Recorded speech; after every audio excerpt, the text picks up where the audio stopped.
ఇదివరకు భార్యాభర్తల ఫోటోలు లేకపోతే ఫ్రెండ్స్ ఫోటోలు ఇవన్నీ పెడతా ఉండేవాళ్ళు.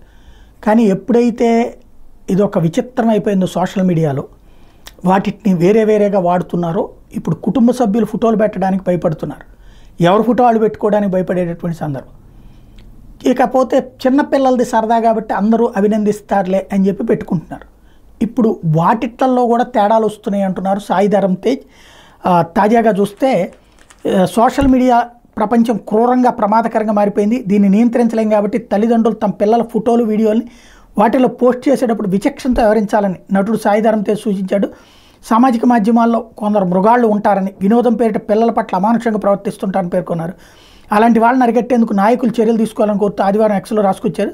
దీనికి తెలుగు రాష్ట్రాల ముఖ్యమంత్రులు రేవంత్ రెడ్డి, చంద్రబాబు నాయుడు, ఉప ముఖ్యమంత్రులు బట్టి విక్రమార్క, పవన్ కళ్యాణ్తో పాటు మంత్రి నారా లోకేష్ను కూడా ట్యాగ్ చేశారు. తండ్రి కూతుల మీద కొందరు యువ యూట్యూబర్లు ఏపీకి చెందిన వాళ్ళుగా సమాచారం అసభ్యకరంగా సంభాషించిన వీడియోను కూడా సాయి తేజ్ పంచుకున్నారు.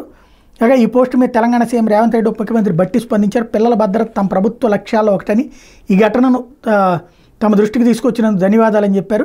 నిందితులు పట్టుకుని కఠిన చర్యలు తీసుకుంటామని చెప్పారు. తెలంగాణ డీజీపీ రవిగుప్తా సైతం స్పందిస్తూ పిల్లలపై అసభ్య వ్యాఖ్యలు చేసిన వాళ్ళపై టీజీ సైబర్ బ్యూరోలో ఎఫ్ఐఆర్ నమోదు చేసినట్టు కూడా ప్రకటించారు.